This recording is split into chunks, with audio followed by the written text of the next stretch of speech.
So now we're on the section of Najasa.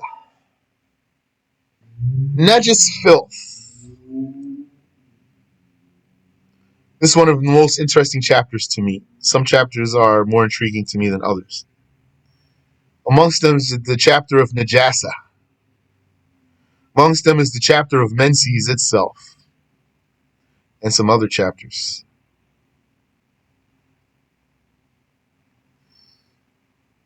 So Najasa means filth. You can say Najas, it's two fathas, Najas. And you can say Najis, fatha kasra. And you can say Najasa.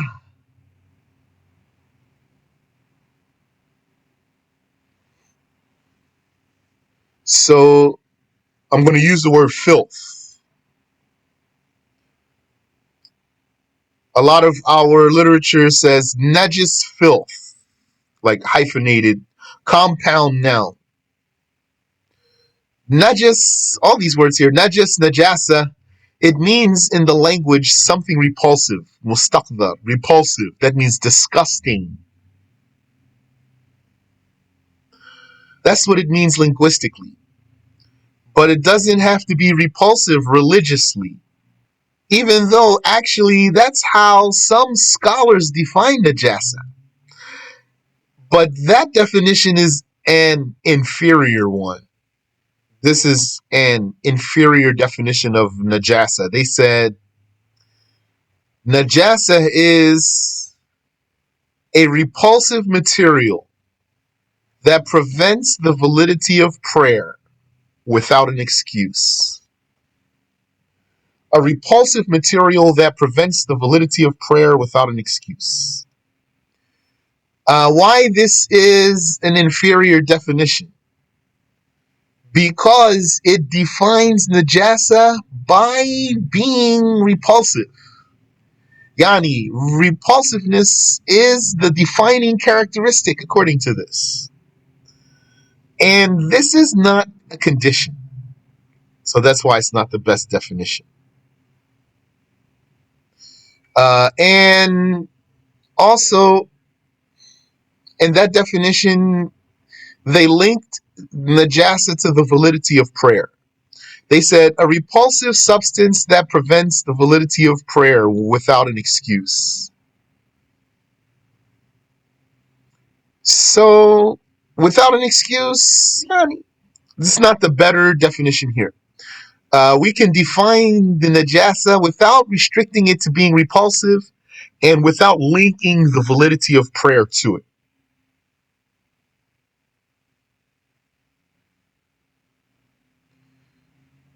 Then what is this Najasa? What is its definition? The definition then that I'm telling you about is a detailed one. And it needs to be unraveled. It needs to be spelled out and then unraveled. And that definition is every substance or any substance that, not due to mere repulsiveness, not due to repulsiveness, nor nobility, nor due to nobility. Okay. So, any substance that, not due to repulsiveness, nor due to, let's say instead of nobility, privilege, nor due to privilege, nor due to harm. Let me even say it again. Let me just switch some of those words, switch the order here. Any substance that, not due to repulsiveness, nor due to harm to the body or mind, nor due to privilege, is absolutely forbidden to be consumed under normal circumstances, while easily distinguishable.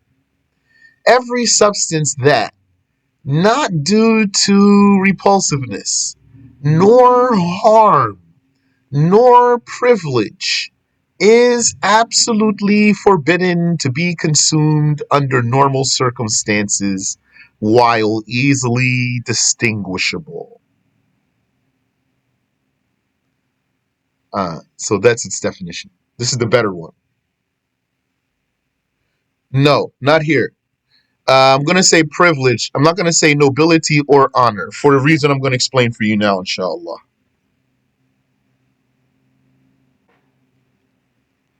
So, any substance, some material that you cannot eat it.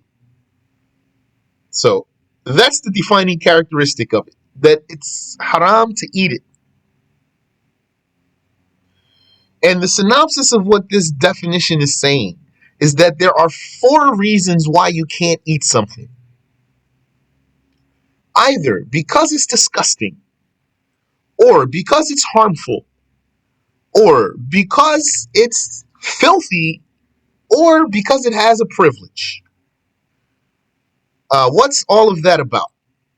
So, disgusting is haram to eat disgusting things. That's going to be ejaculated fluid. I'm talking about not najasa here, not najasa. When I say right now, disgusting, I don't want to name anything najasa. Najasa is one reason why you can't eat something. Being disgusting is another reason why you can't eat something.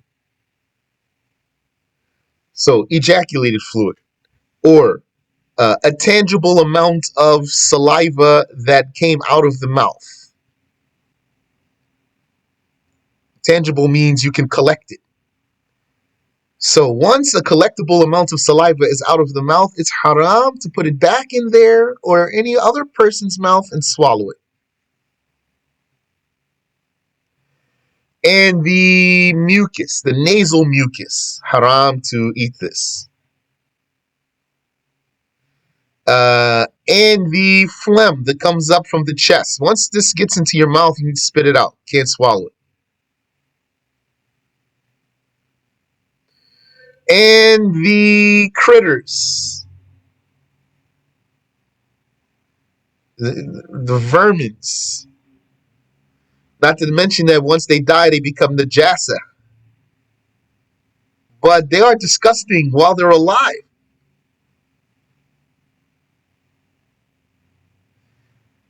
And that's a normal human taste there. That's not social construct. But some humans do eat these creatures. Strange thing is, when I saw videos of cultures that eat these things, those people look very bad. Their teeth are gone, their faces are ugly. So that's repulsive. Also, rotten food. So it's haram to eat rotten food just because it's disgusting. As for harm, that's going to be like stones and drugs and poison. This is harmful, all of these. As for privilege, that's going to be human body, human flesh. I don't want to say nobility or honor because a kafir is included here. The kafir doesn't have nobility and he doesn't have honor, but he does have a privilege. Allah says, وَلَقَدْ كَرَّمْنَا بَنِي آدَمَ. It means we have given privilege to the children of Adam. Yani, what's this privilege here? Yani, something big. Allah created us not from najasa. And when we die, we don't become najasa also, unlike the animals. And He gave us superior shape.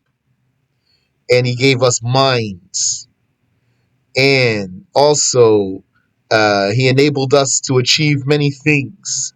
And He let us wear clothing and cooked food. And even gave us like spices, salt, and things like this. Look at the animals. eating raw meat, living in the open, etc., and many, many, many things. And amongst those things that you cannot eat his body, the human, you cannot eat his body, yani, without an excuse. It is permissible to consume human meat if that's going to save your life only. Then you can only eat what will keep you alive, and it would be forbidden to cook it in any way, in any form, meaning it must be eaten raw only.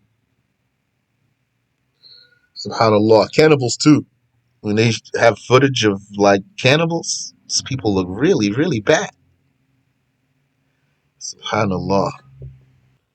So, any substance that not due to repulsiveness, nor harm, nor privilege is absolutely forbidden to be consumed. Absolutely forbidden to be consumed under normal circumstances. When we say normal circumstances, then this excludes emergency, such as famine. Basically means you're starving to death, or you're going to die, or you're, yeah, like that. Then you might eat something. You're stranded in the desert, you can't find anything, and then you came across the carcass of a pig of all things. Eat it or die. Now you can eat this. Not under normal circumstances. And it's absolutely forbidden to consume while easily distinguishable. That means you can plainly detect it. If you can plainly detect that najasa, then it is forbidden to consume it. As for if it is blocked from you, like you had a worm in your fruit or your cheese, a dead one, that's going to be najasa because it's dead. If it's alive, it's not najasa. You still can't eat it had you known. If it's dead, it's najasa. If you ate this, there's no sin. And it's not obligatory to open your fruits or your cheese to inspect them. Uh, any question here? This is why we use this ayah to prove that haram meat is najasa. When Allah said, حرمت عليكم الميتة والدم ولحم الخنزير. Forbidden on you is the dead meat, the flowing blood, and the swine meat. The dead meat, this is najasa. So someone might say, where it says najasa in there? It doesn't say najasa in there. So we will say to him, that is true, but you need to learn. The scholars said there are 4 reasons why it is forbidden to consume something. Either because it's disgusting, or because it's harmful, or because it has privilege, or because it's najasa. And here Allah tells us it is forbidden to eat this meat. So then which one of these 4 does it fall under? Does it fall under disgusting? No. The people who eat it find it quite attractive in flavor, in smell, in appearance, etc. Does it fall under harmful? No, not with the meaning of harmful that we mean here. Because we mean apparent harm, not an inward harm. Inward harm being the hardening of the heart because of eating haram meat. Not this harm. Rather, it does not apparently harm, like poison does, for example. So no, it's not harmful. Does it have a privilege? No, this meat has no privilege. So what's left? That it's najasa. So this ayah proves that the meat is najasa, the haram meat, by forbidding its consumption. Now, in fact, there's a rule. The rule is all the dead animals are filthy, but yani, let me not say animal. All the dead things are filthy, but the human, fish, and locust. So, subhanallah, this needs some. This thing I'm following here, it needs some attention here. Hold on 1 second. All the dead things are filthy, but humans, fish, and locusts. I don't want to say all the dead animals are filthy, but humans, fish, and locusts, because human's not an animal. That's not a Muslim creed. That's non-Muslim creed. That the human is a kind of animal. Yes. So all the dead things are filthy, but the human, the fish, and the locust, and slaughtered edible animals, those all stay pure. The human is pure when he's alive, and he stays pure when he dies. And also the fish and the locust. They are pure while they are alive, and they stay pure after their deaths. And as for an edible animal, other than a sea creature, the cows, the sheep, etc., chicken, duck, any edible animal, it's pure while it's alive, and if it has a religiously valid slaughter or religiously valid killing, then it's going to stay pure in death. That's why we can eat its meat. Anything else is going to be filthy in its death. That includes the vermin. Okay. So that's the superior definition of filth, but it is detailed. And one of the things I want you to understand is the difference between najas, filth, and mutanajis. Mutanajis. Mutanajis means contaminated by filth. So the najas is the filth. That's the feces, the blood, the vomit. The mutanajis is the thing that has the najasa on it or in it. So that's going to be a shirt or a table or a container that has something in it. It's going to be mutanajis. So you have two things that I just told you. The najas itself, the filth, and the mutanajis, the contaminated thing, contaminated by filth here.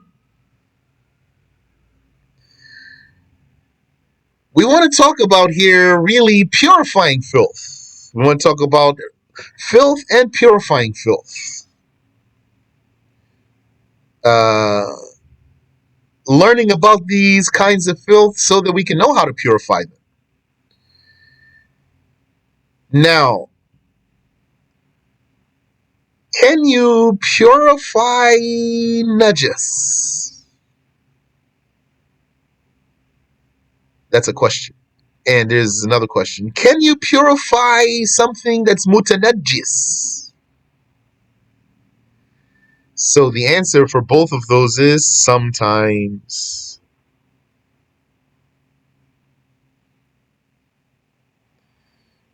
Now, if you understand this issue, then you might say, purify najas. Wouldn't that imply that, for example, if I just had some fecal matter, that somehow I can turn this into something pure? Isn't that the meaning of purifying najas? How could you purify najas? If I had a container of urine, this can become pure?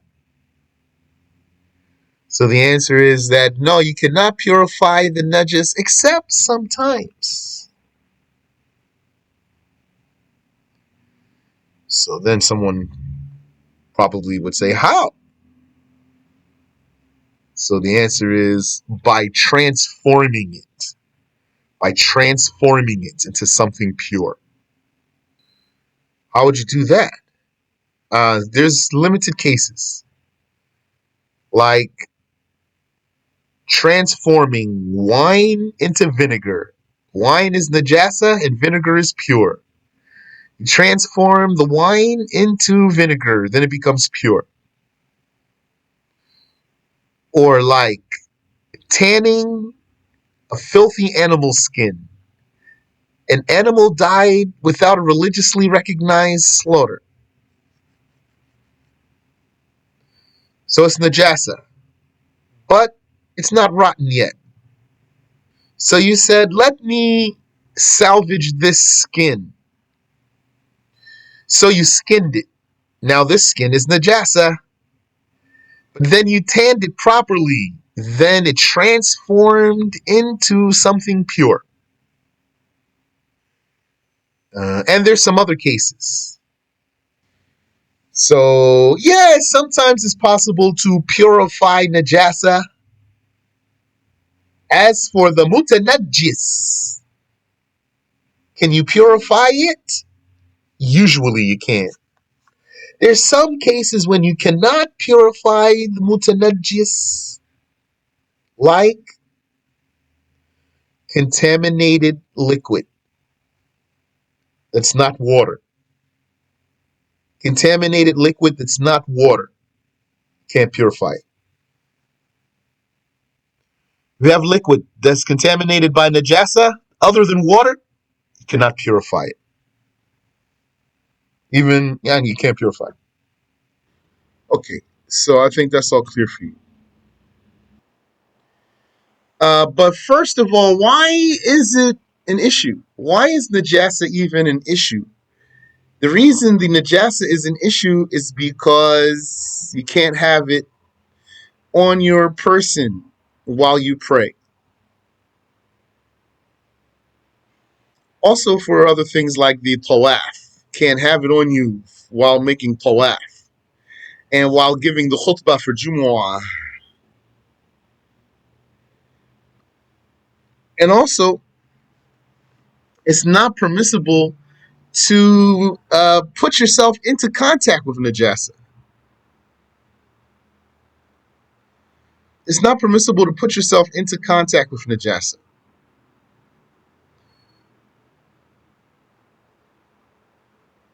Not necessarily this case because um,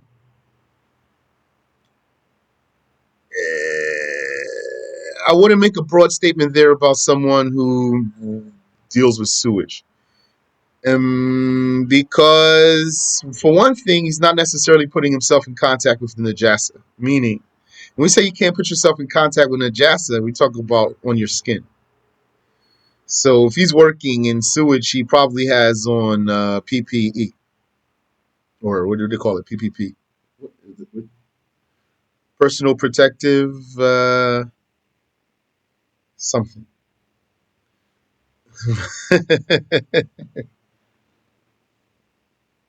MashaAllah.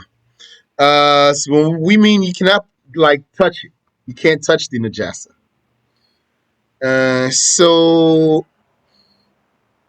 for this reason, you can't have, for example, clothing that's made out of najasa, like skin of an animal that's not tanned, as opposed to having najasa on your clothing. That's different.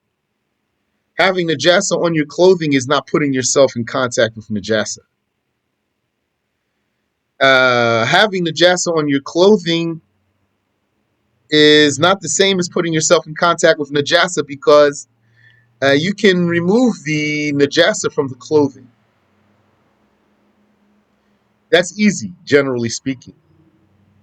So, Yani, we're saying if you had a shirt and there was a najasa stain on there or some pants, then, Yani, if you didn't remove this clothing immediately, you're not sinful here. But if you had, yani, like a vest, a leather vest was made from pigskin, let's say, or dog skin, you cannot wear it. Yeah, you can't wear that. It's najis in itself. It is itself is najis. The clothing is not itself najis. That's the difference here. If your clothing stained with najasa, the clothing is not itself najasa. You can still wear the clothing with the presence of the najasa. But if the clothing was itself najasa, like it's made from pigskin, then you can't wear it. And likewise, any other najasa, you can't put yourself in contact with it. And also about this person who deals in the sewage or works with sewage. I wouldn't make a broad statement because maybe his job has many applications. It's not necessarily touching najasa.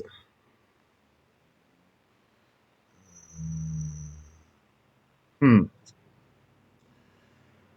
So this is why the najasa is an issue because you can't have it on your body, on your person when you're praying, and for other things, and you can't even stain yourself with it. So then we're going to learn about the different cases of the najasa.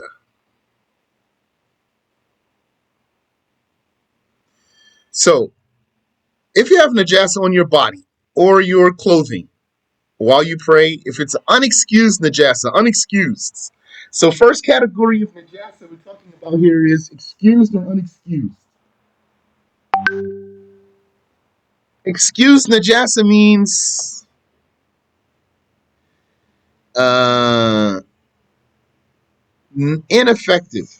Excused najasa means ineffective.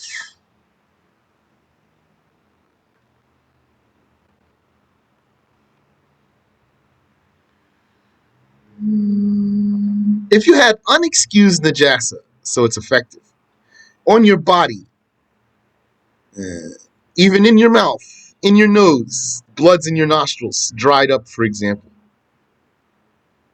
caked in your nostrils, or it's in your mouth, or it's on your clothing, yani, or it's on your person. You're carrying it. It's in your pocket. You have a handkerchief with blood on it in your pocket, or you're a hiker with a backpack, and you even have your mattress rolled up, and there's an adjust on the mattress. The mattress is rolled up and attached to your backpack, and you're carrying it on your back. And there's an adjust on there. So you can't pray with that as long as it's on your person. You'd have to drop your backpack and pray without it. And you'd have to get that handkerchief out of your pocket and then pray without it. And your place where you're praying cannot be contaminated.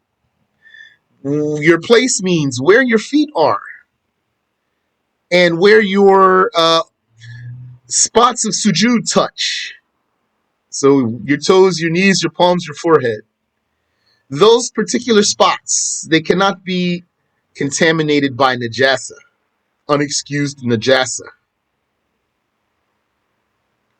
But if the najasa is next to you, even if it's right under your chest while you make sujud, but you're not in it, then this does not affect the validity of your prayer. Now, if you started praying without najasa on you, and then najasa contacted you while you were praying, then you're going to look. Is it wet or dry? That's another way to categorize najasa. So we just saw right now that najasa can be excused or unexcused. We didn't go into details about it though. And najasa can be wet or dry. What if you started praying without any najasa on you, but then najasa contacted you as you prayed? God splashed on you, or the wind blew it on you, or something. Unexcused najasa.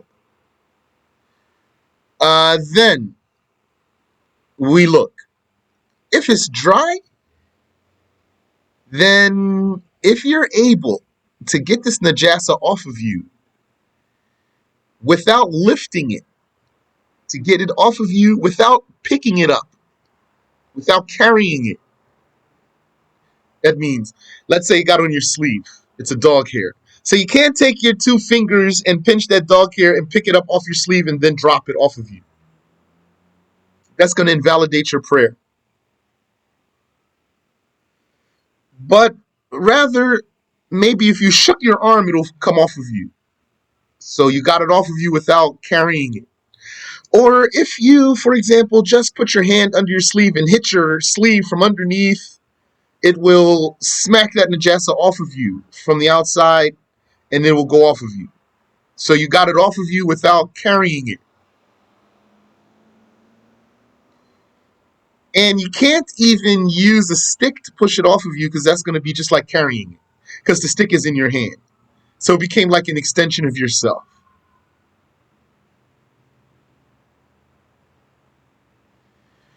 If you can get this dry najasa off of you without carrying it, then your prayer will, and you do that immediately, then your prayer will remain valid.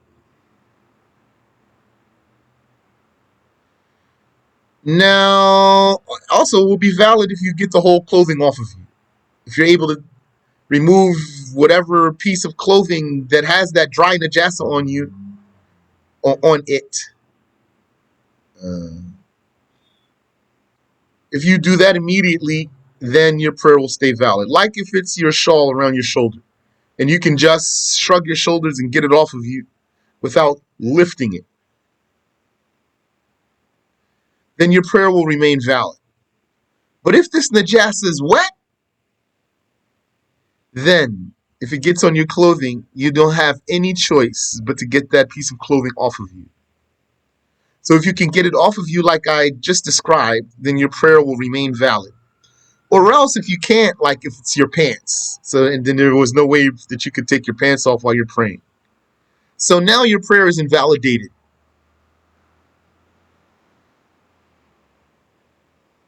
So then you're gonna stop and do whatever you have to do. Change your pants, clean the najasa, whatever you have to do. So I think that's clear so far, inshallah.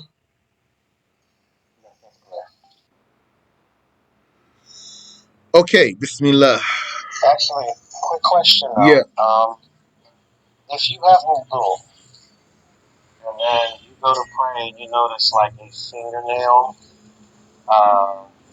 was like bleeding or something near the cuticle, because of that blood that you see in that cut, do you have to make wudu over?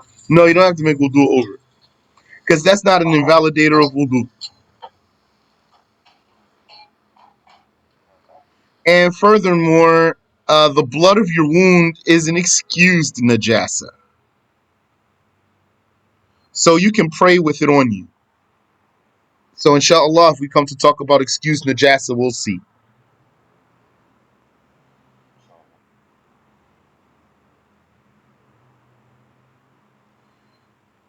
And yeah, so we're going to talk about excused najasa then. And like I just told you, excused najasa means ineffective najasa. Ineffective means it's not going to contaminate something else. And it's not going to invalidate your prayer. But the thing about the excused najasa is that you need to know what is it excused for. Because you have 3 cases. Sometimes it's excused for the water. Sometimes it's excused for the prayer. And sometimes it's the place that has excused najasa.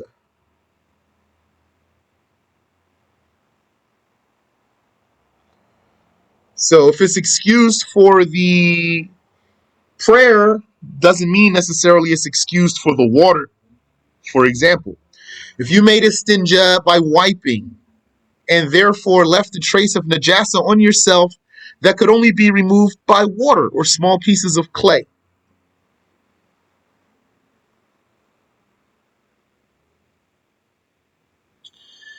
And then, so you can pray like that. So that's excused for your prayer. But then uh, you wanted to take a bath in the bathtub, and that bathtub has a small amount of water. And you submerged yourself into that bathtub without cleaning that spot first. Although that was excused for your prayer, that's not excused for the water. And then you just contaminated all the water because it was a small amount of water.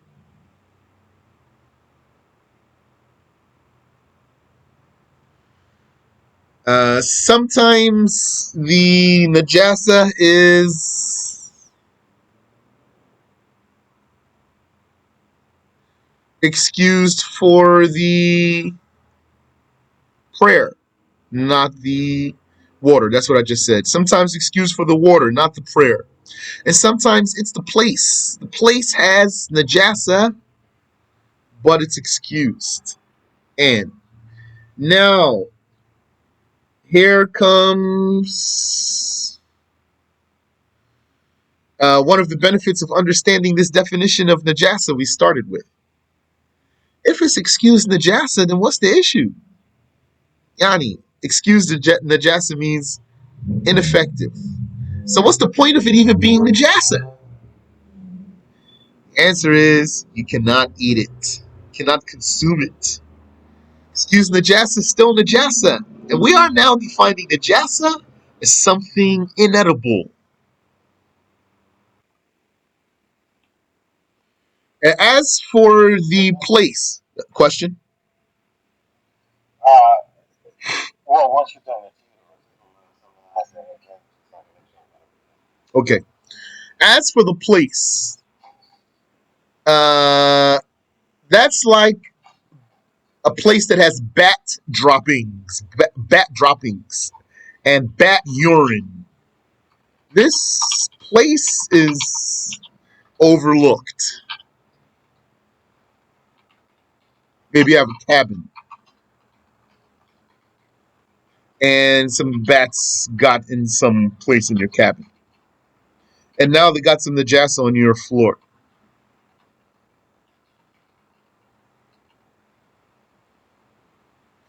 Or, for example, bird feces.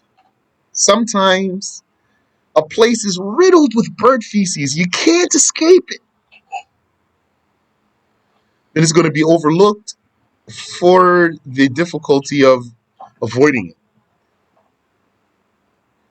That's the same reason the bat droppings.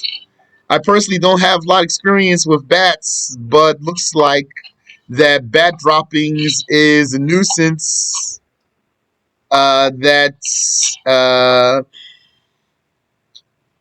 enough to avoid to make it an excused najasa.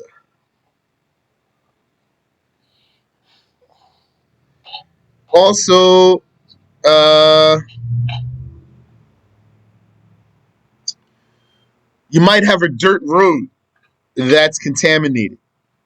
Like there's a village, a humble village, with people who uh, the people use the pathway, and the animals do too. So yeah, I think it's clear what that means. Like the traffic of this dirt road is some person with his cow or goats like this. And so there's najasa in the dirt road because of the dung from the animals. It's mixed in there. So this is difficult to avoid. So it's excused. And sometimes they make blocks, yani, from dirt that has najasa in it, from mud that has najasa in it. Then, when that happens, this is overlooked. That means, what if the floor were made of such bricks? You can still pray there.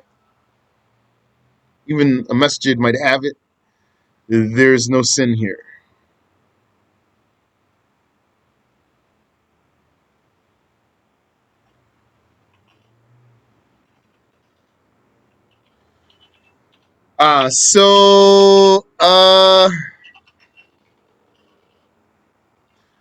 Then you just asked me to produce a synopsis. Synopsis is that We're discussing three cases in which najasa is excused.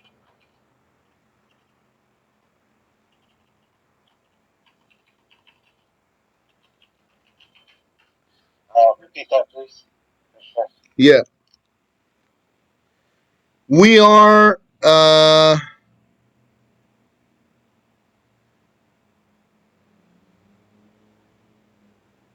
Bismillah. We are discussing three cases in which najasa is overlooked. Can you hear me clearly?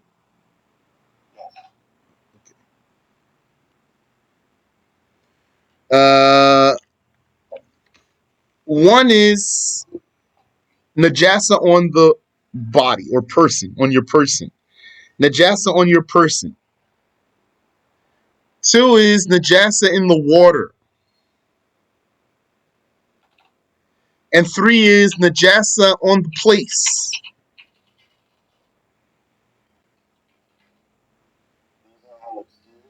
These are cases of excused najasa. Yani, when we talk about excused najasa, there's three target areas for this topic: the person, the water, and the place.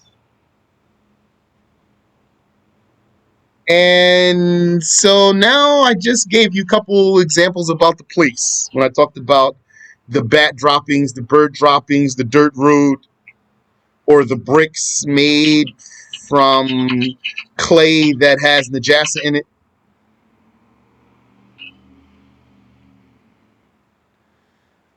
And now let me tell you about some cases of excused najasa on your person,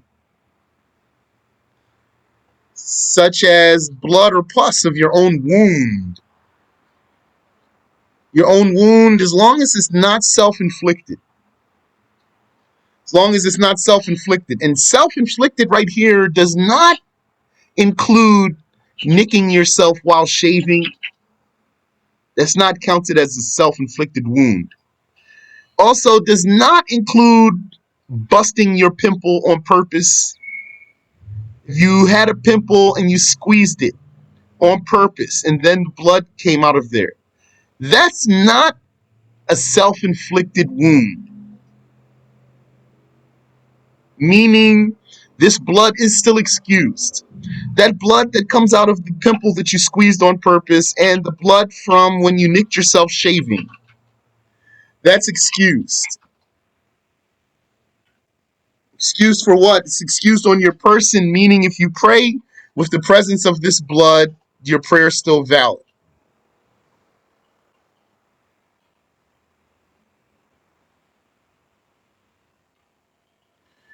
Let me make sure I just said this right. The blood from your nicking yourself while shaving and the blood from squeezing your own pimple is not is not a self-inflicted wound. Correct. That's not counted as a self-inflicted wound. Yeah, that's what I said. So self-inflicted wound, like you took a knife and cut yourself, and then you're bleeding. Uh, Now that's not excused. What about like uh, I don't know. I haven't heard about that. That's a good question.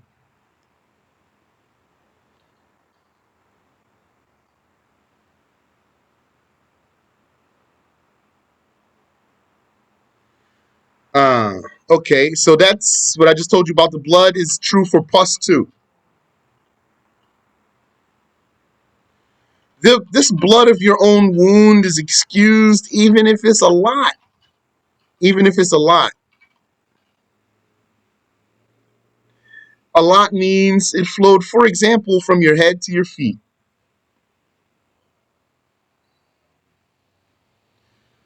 Because that's your own blood, not someone else's blood.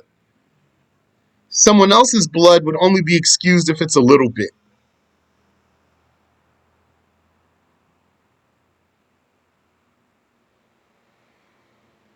Subhanallah.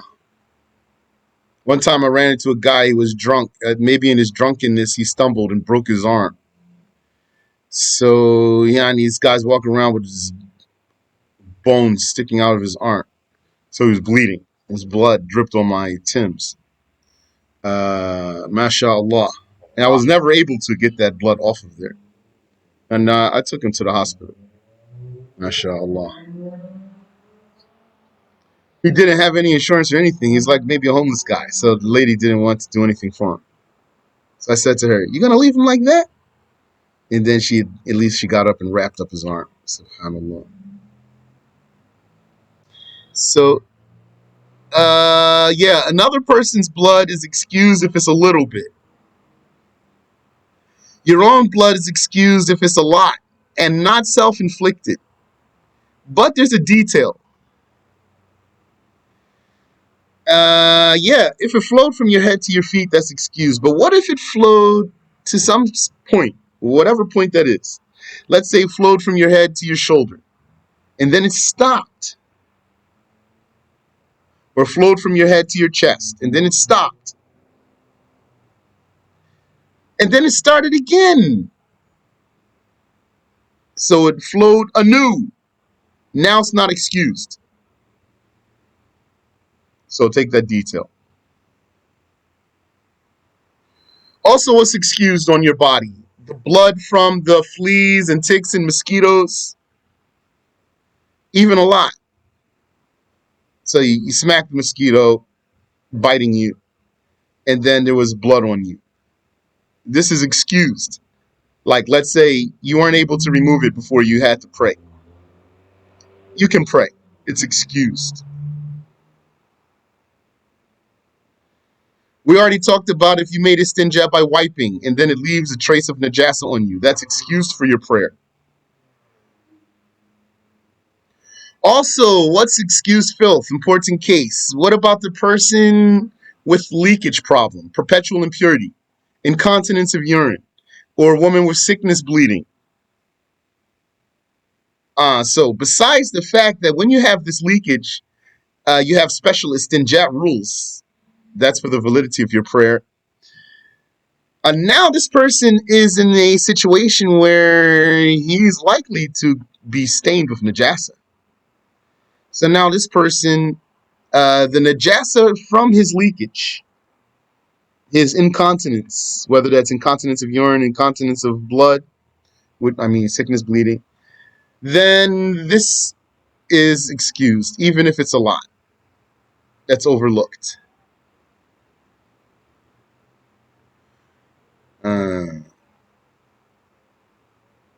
And what about in the water? What's examples of najasa excused in the water? Miniature drops of urine or wine. Miniature here means microscopic. Microscopic means you can't see it with your naked eyes. Too small. So some drops of urine or wine so small that you can't see it with the naked eye, then this is excused in the water. And also the creatures without flowing blood, if they fall in the water and die in the water. Or if they die and fall into the water. But if you put it in the water dead, for sure you contaminated the water. If you put it in the water alive and then it died in the water, in a little bit of water, let me review that. But if it itself fell in the water and died, or it died and fell into the water, this creature without flowing blood then does not contaminate the water. When we say creature without flowing blood, talking about the insects and the likes of the insects, spiders, scorpions, ants, flies, those things. If you cut them or if you pull their limbs, they don't leak. They don't have flowing blood. They do have blood though. They say they have blood. Their blood is like a jelly that their organs soak in, not like our blood that's circulating. So those, if they fall in the water and die, or they die and fall in the water, they will not contaminate the water as long as they don't change it, as long as they don't change the water. Okay. And there's other cases, many cases of excused filth. This is just a little bit what I'm saying to you.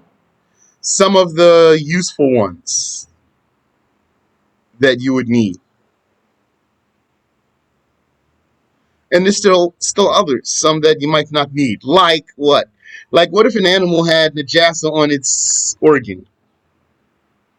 Because it doesn't make a stinja, it's just an animal. And then this animal fell into a small amount of water, fell into a puddle. And then that water in that puddle didn't change. Yani that organ of the animal that had the najasa on it, it contacted the water, a small amount of water. But the water did not change. Then this is excused. And he said you might not need that, but that's the case. So now you know. Maybe you'll need it. It's not the same for a human, though. Not the same judgment for a human, for an animal, that is. Uh, and also, what's an excused najasa?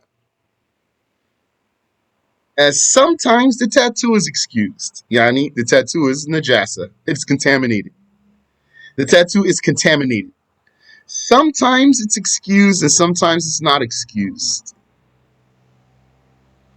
It's going to be excused if, when the person got it, he was not Muslim, or he was not pubescent, or he was not sane, or he was a Muslim but he did not know it was haram. That doesn't mean he didn't commit a sin, just saying that the tattoo is excused. As far as najasa, excused najasa we're talking about here, not the confirmation of a sin. We're talking about whether the najasa is excused or not. It would be excused if, when he got that tattoo, he was a Muslim, pubescent, sane Muslim, but he didn't know it was haram. So there's going to be excused for him. Or he was forced, like somebody held him down and gave him a tattoo. Then it's going to be excused. Or he had a medical excuse. Yani, some procedure required tattooing. And he didn't have an alternative. Then, so he got it. Now it's excused for him. Those are the cases when the tattoo is excused. Otherwise, it's not going to be excused. It's going to be contaminated because the needle that pierces the skin, yani, causes bleeding. The needle causes bleeding, and then the blood will contact the ink, thereby contaminating the ink. And then the ink will settle on the skin, and therefore, or thereby, leaving a perpetual najasa stain. And if it's not excused, that means it is itself a najasa, thereby invalidating the prayer. And not just that, even when the person makes a wudu over this or makes a ghusl over it, he won't be able to get into a state of purity because it's always going to be contaminating the water.